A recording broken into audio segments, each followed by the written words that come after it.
नमस्कार, शीतल की कहानियों में आपका स्वागत है। आज की कहानी है आत्मनिर्भर सास।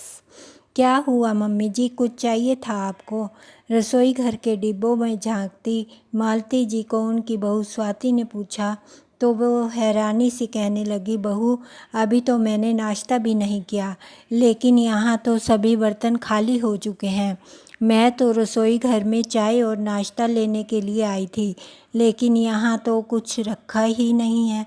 मालती जी ने कहा तो स्वाति बोली, लेकिन माँ जी आप आज तो पहली तारीख है, बड़े भैया और भाभी आपको लेने आते ही होंगे। मैंने सोचा आपका खाना आज वहीं बना होगा, इसलिए मैंने आपका नाश्ता तो बनाया ही नहीं। बहू की बातें सुनकर मालती जी हैरान रह गई। इतनी हैरानी से क्या देख रही हैं माँ जी? आपका हमारे घर में रहने का समय ख़त्म हो चुका है। मैंने कुछ गलत तो नहीं कहा? इतना सुनकर मालती जी बोली, देखो बहू, बड़ी बहू का फ़ोन आया था ये बताने के लिए कि उसे 2 दिन के लिए मायके जाना है, तो वह अभी मुझे 2-3 दिन के लिए नहीं रख पाएगी। यह सुनकर स्वाति आग बबूला होते हुए बोली, माँ जी आपके दोनों बेटों और बहुओं ने मिलकर यह तय किया था कि एक एक महीना बारी बारी से हम लोग आपको अपने साथ रखेंगे, और फिर महीने की पहली तारीख को ही ऐसा क्या हो गया जो उन्हें मायके जाना पड़ा। मुझे सब मालूम है, यह सब उनकी चाल है ताकि वह और 2 दिन के लिए आपसे छुटकारा पा सके। ठीक है, यदि आप यहाँ पर 2 दिन ज़्यादा रहेंगी तो आप अगले महीने की 3 तारीख को ही यहाँ पर वापस आएंगी। बड़ी भाभी को भी आपको 2 दिन ज़्यादा रखना पड़ेगा। इतना सुनकर मालती जी की आंखें आंसुओं से सराबोर हो गई। वह चुप करके अपने कमरे में वापस लौट आई और अपने पति सुंदरलाल जी की तस्वीर के सामने जाकर बैठ गई। सुना आपने क्या कहा आपकी छोटी बहू ने? अब मैं इन सब पर बोझ बन गई हूँ। एक दिन ज़्यादा भी मुझे अपने पास रखना इन लोगों को मंजूर नहीं है। अगर बड़ा बेटा मुझे लेने नहीं आया तो छोटी बहू ने मुझे नाश्ता देने से भी इनकार कर दिया। इतना सब कुछ सुनने से पहले भगवान ने मुझे अपने पास क्यों नहीं बुला लिया? बोलते बोलते मालती जी की आंखों से झरझर आंसू बहने लगे। फिर कुछ देर बाद अपने आंसुओं को पोंछते हुए बोली, अब मैं उससे खाना मांगने भी नहीं जाने वाली हूँ। अगर अब वह खुद से मुझे नाश्ता देगी तो मैं खा लूँगी, नहीं तो भूखे पेट ही रह जाऊँगी, और मेरे पास कोई चारा भी तो नहीं है। वैसे भी भूख प्यास तो अब मर ही चुकी है। इतना लाचार तो मालती जी ने स्वयं को अपने पति के जाने के बाद भी महसूस नहीं किया था, जितना वे आज महसूस कर रही थी। अपने बेटों और बहुओं के राज में वे अपने आप को ठगा सा महसूस कर रही थी। 2 घंटे बाद छोटी बहू ने काम वाली बाई के हाथ खाना तो भिजवा दिया, लेकिन वह खाना अब उन्हें किसी भीख से कम नहीं लग रहा था। वह सोचने लगी कि इतनी जिल्लत भरे खाने से तो भूखे मर जाना या शायद जहर खाना ही आसान था। बैठे बैठे मालती जी बरसों पुरानी बातें याद करने लगी। सोचने लगी कि जब बड़े बेटे के जन्म के 2 वर्षों बाद मेरे दूसरे बेटे का जन्म हुआ था तो सब लोग कितनी बधाई दे रहे थे मुझे। सभी कहते थे, तू तो किस्मत लिखवा कर आई है भगवान से। 2-2 बेटों की सेवा पाकर खूब ठाठ से कटेगा तुम दोनों का बुढ़ापा। लेकिन आप क्या गए, मेरी तो ज़िंदगी ही नरक बन गई। जब तक हम दोनों साथ थे हमारे दोनों बेटे हर बात मानते थे हमारी, और मजाल है कि दोनों बहुओं के मुंह से कोई गलत बात भी निकल जाए। लेकिन आपके जाने की देर थी कि दोनों बेटों और बहुओं ने मुझसे बिना पूछे मेरे खाने पीने और रहने का भी बंटवारा कर दिया। एक बार भी मुझसे बात तक नहीं की कि आखिर मैं क्या चाहती हूँ। अपनी सहूलियत के हिसाब से मेरी रहने और खाने पीने की व्यवस्था कर दी इन लोगों ने। अरे बूढ़ी हो गई तो क्या हुआ, हूँ तो इनकी माँ ही। भिखारियों जैसी हालत कर दी है इन लोगों ने मेरी। अपने स्वर्गवासी पति की तस्वीर को निहारते निहारते मालती जी के आंखों के आंसू थमने का नाम नहीं ले रहे थे।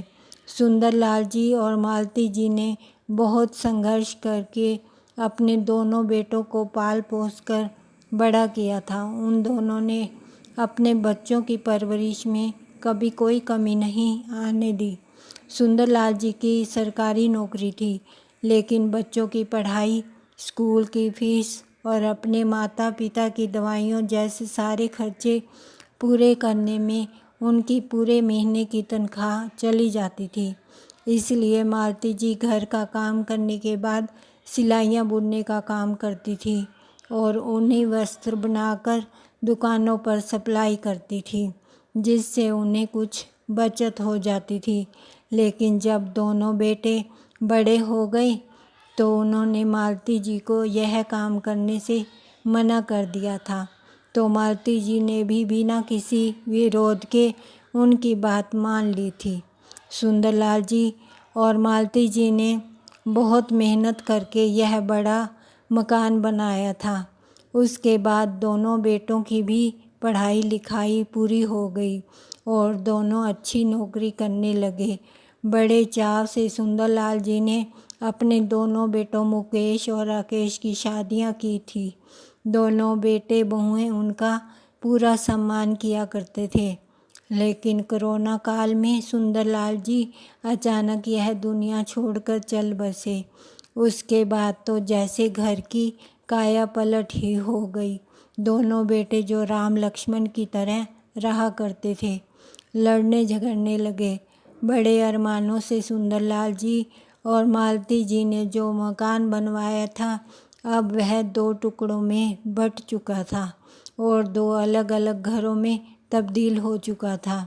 घर के 2 टुकड़े होने के साथ ही मालती जी के दिल के हजारों टुकड़े हो गए। उनके जिस मकान के आगे पीछे 2 गेट हुआ करते थे, उस मकान के बीचों बीच एक दीवार खींच दी गई। आगे का हिस्सा बड़े बेटे के पास और पीछे का हिस्सा छोटे बेटे के पास आ गया। घरों में आने जाने के रास्ते भी अलग अलग हो गए। बंटवारा यहीं तक नहीं रुका। दोनों बेटों बहुओं ने मालती जी से पूछे बिना उनका भी बंटवारा कर दिया और एक एक महीना दोनों ने मालती जी को रखने की बारी बांध ली और उन्हें यह फरमान सुना दिया गया कि जिसके पास भी माँ रहेगी, पिताजी की पेंशन भी उस महीने उसी बेटे को मिलेगी। अब तो आलम यह था कि एक दिन भी ऊपर हो जाए तो मालती जी की बहुएं उन्हें दूसरे दिन चाय नाश्ता देने तक को भी तैयार ना थी। आज मालती जी बहुत उदास हो चुकी थी। सोचने लगी कि हर महीने जो पेंशन आती है वह सारी की सारी बेटे ले जाते हैं। ऐसा लगता है जैसे मैं अपने खाने पीने और रहने की कीमत चुका रही हूँ। उसके बावजूद भी भिखारियों की तरह इन लोगों से खाना मांग रही हूँ। किसी ने सच ही कहा है कि माता पिता एक ही घर में रहकर 2-2 बेटों को पाल लेते हैं, मगर 2 बेटों की शादी के बाद दोनों मिलकर भी अपने माँ पिता को नहीं पाल सकते। अब मालती जी बड़े बेटे और बहू के घर आ चुकी थी, लेकिन यहाँ भी उनकी उदासी दूर करने वाला कोई नहीं था। शाम के समय जब मालती जी टहलने के लिए पार्क में गई तो वहाँ उनका महिला मंडल वाला ग्रुप मथुरा वृंदावन जाने का प्रोग्राम बना रहा था। मालती, तुम भी चलो ना हमारे साथ, सुषमा जी ने कहा। तो उनकी बात सुनकर मालती जी को ऐसा लगा कि जैसे उनके दिल की बात किसी ने कह दी हो। सोचने लगी कि कुछ समय पहले जब उन्होंने अपने छोटे बेटे के सामने मथुरा वृंदावन जाने की इच्छा जाहिर की थी तो बहुत ज़्यादा खर्चा हो जाएगा, ऐसा कहकर उनके छोटे बेटे ने उनकी वृंदावन यात्रा की बात को टाल दिया था।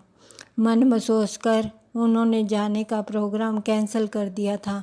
लेकिन इस बार जब महिला मंडल का प्रोग्राम बन रहा था तो मालती जी खुद को रोक नहीं पाई और अपनी सहेली से कहने लगी, सुषमा, बहुत वर्षों से मेरा भी बहुत मन था कि मैं मथुरा वृंदावन जाऊं, लेकिन कभी मौका ही नहीं मिल पाया। मैं इस बारे में अपने बड़े बेटे मुकेश से बात करके फिर बताऊंगी। लेकिन जब उन्होंने घर पर आकर अपने बेटे से बात की तो बड़े बेटे से तो जो जवाब उन्हें मिला उसकी तो उन्होंने कभी कल्पना भी नहीं की थी। माँ, कितनी फजूल खर्ची करती हैं आप, कितना वाहियात आइडिया है आपके दोस्तों का।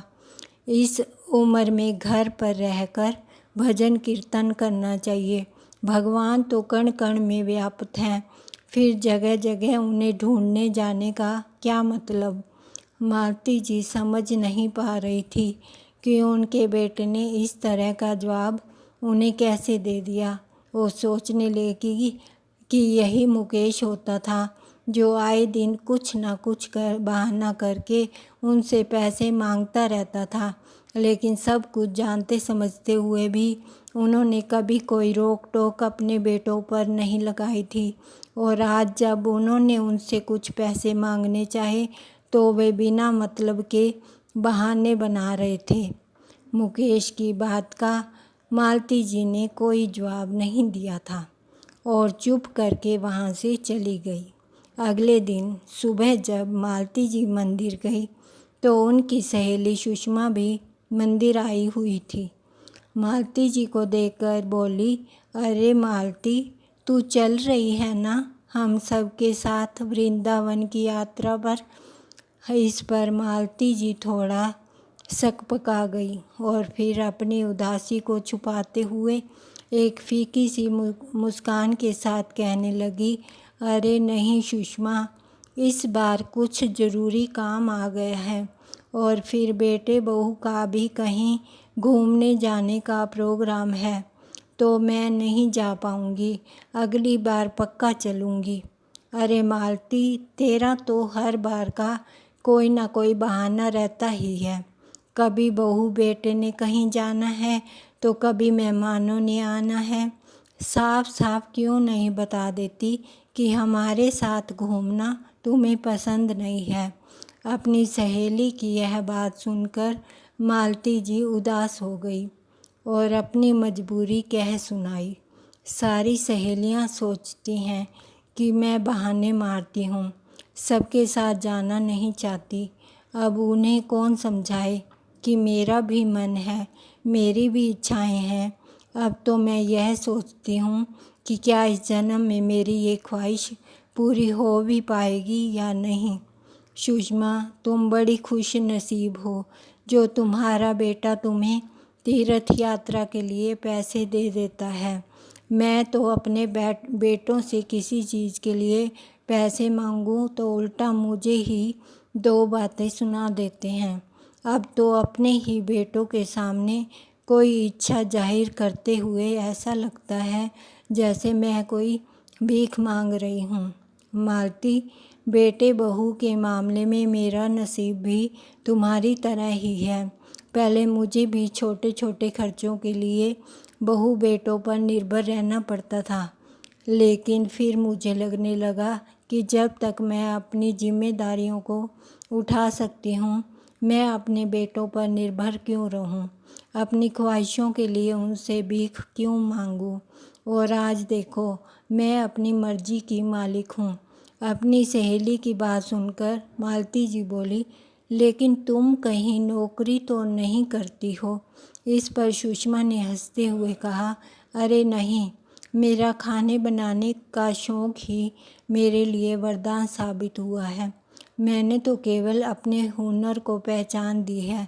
जब मैंने मोबाइल पर YouTube चलाना सीखा तो मैंने देखा कि मेरी जैसी कितनी ही बुजुर्ग औरतें अपना YouTube चैनल चला रही हैं और अपने पैरों पर खड़ी हैं।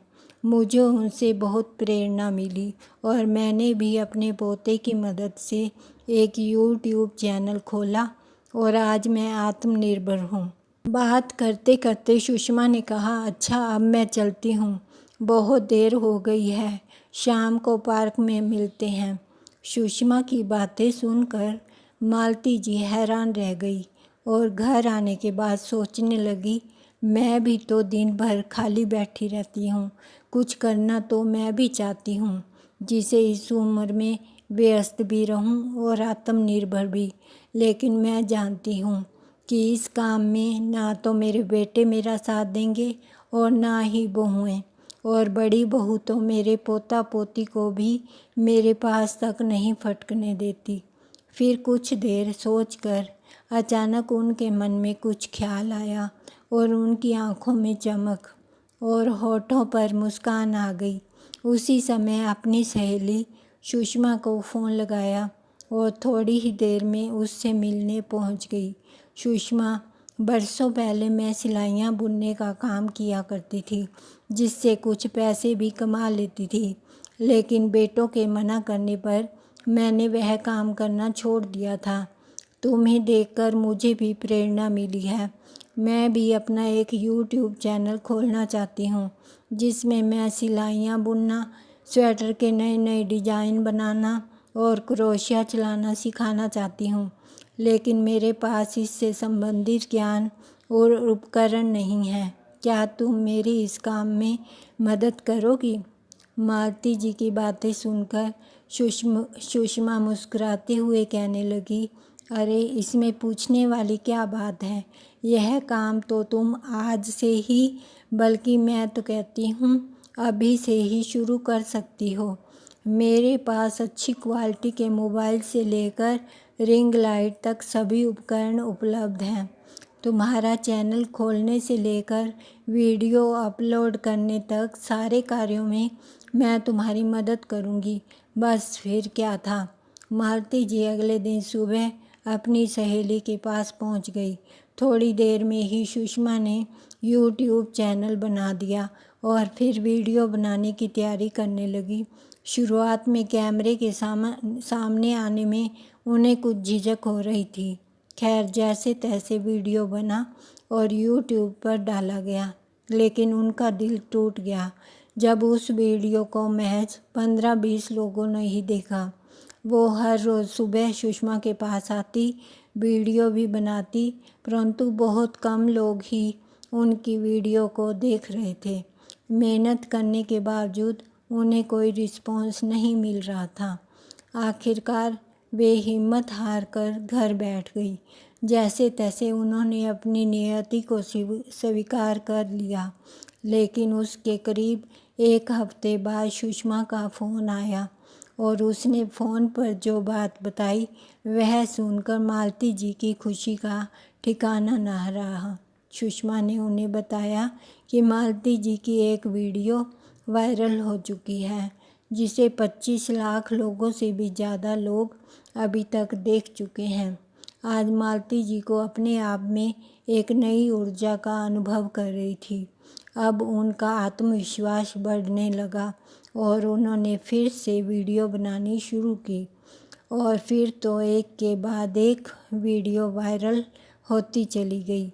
अब उन्हें अपना शौक़ पूरा करने का भी मौका मिल रहा था और अपने हुनर को पहचान देने का भी।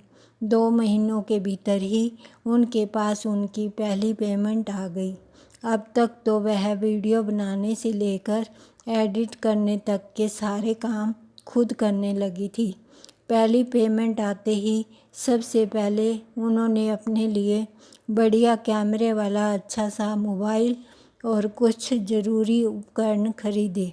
जब यह सामान लेकर वह अपने घर पहुंची और कमरे में रखने लगी, तो उनकी बड़ी बहू ज्योति हैरानी भरी नज़रों से कभी उनको तो कभी उनके सामान को देख रही थी। लेकिन मालती जी अपनी बहू की परवाह न करते हुए वीडियो बनाने की तैयारी करने लगी। लेकिन उनकी बहू को सारा माजरा समझते देर न लगी और ऊंची आवाज़ में चिल्लाने लगी, अच्छा तो रोज़ सुबह शाम यह गुल खिलाने जाती थी आप। यह सब कुछ करने से पहले आपने हमसे एक बार पूछना तक ज़रूरी नहीं समझा। बड़ी बहू की बातें सुनकर मालती जी को गुस्सा तो बहुत आया, लेकिन फिर उन सब बातों को नज़रअंदाज करके अपने कमरे का दरवाज़ा बंद किया और वीडियो बनाने लगी। उधर छोटी बहू जब किट्टी पार्टी में गई तो उसकी सहेलियां उससे कहने लगी, अरे स्वाति, तेरी सास तो यूट्यूब पर खूब धमाल मचा रही है। यह सुनकर स्वाति कुछ हैरान सी रह गई, लेकिन जब उन्होंने मालती जी की वीडियो उसे दिखाई तो उसके पैरों तले ज़मीन खिसक गई और घर आते ही अपने पति के कान भर दिए। आज मालती जी बेहद खुश थी, क्योंकि आज उन्होंने पहली बार अकेले वीडियो बनाई थी। लेकिन वीडियो का काम निपटाने के बाद जैसे ही दरवाज़ा खोला तो सामने उनके दोनों बेटे और बहुएं उनकी क्लास लेने को तैयार खड़े थे और उन्हें देखते ही उन पर बरस पड़े। माँ, यह क्या तमाशा लगा रखा है तुमने? क्या हमने कोई कमी छोड़ी थी? क्या तुम्हारी बहुएं तुम्हें खाना नहीं देती थी? इस उम्र में तो तुम्हें घर बैठकर भजन सिमरन करना चाहिए, और अब तुम यह सब करने चली हो। अपने छोटे बेटे की बातें सुनकर मालती जी कहने लगी कि बेटा, यह सब काम मैं अपने शौक़ से कर रही हूँ।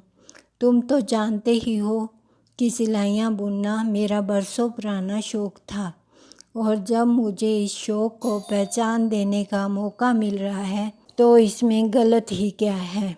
मालती जी की बात सुनकर बड़ी बहू कहने लगी, मुझे तो समझ नहीं आता कि पिताजी के जाने के बाद अब आप यह तमाशा क्यों करने लगी हैं। पूरे मोहल्ले में नाक कटवा कर रख दी तुमने हमारी। बड़ी बहू की यह बात कहने की देर थी कि मालती जी के बड़े बेटे ने उन्हें फरमान सुना दिया, माँ, अगर यह सब तमाशा करना है तो कहीं और जाकर करो।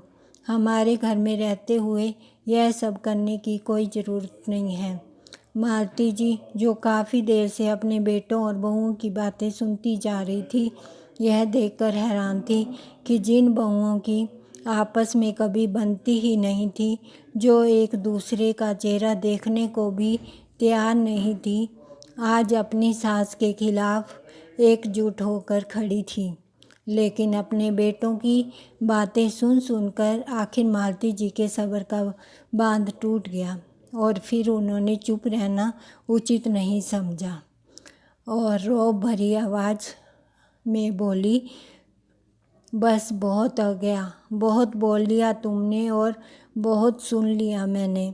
अपने बेटों को पाल पोस कर बड़ा करते समय एक पल भी मुझे एक ख्याल नहीं आया था कि यही बेटे आगे चलकर मेरी यह दुर्गति कर देंगे। तुम्हारे पिताजी क्या गए, तुमने तो अपनी माँ को माँ ना समझकर फुटबॉल समझना शुरू कर दिया, जिसे हर महीने की पहली तारीख को ही किक मार के अपने घर से निकाल दिया जाता था। 2 वक्त की रोटी भी ऐसे तरसा तरसा कर दी जाती है कि जैसे किसी भिखारी को भीख दी जा रही हो।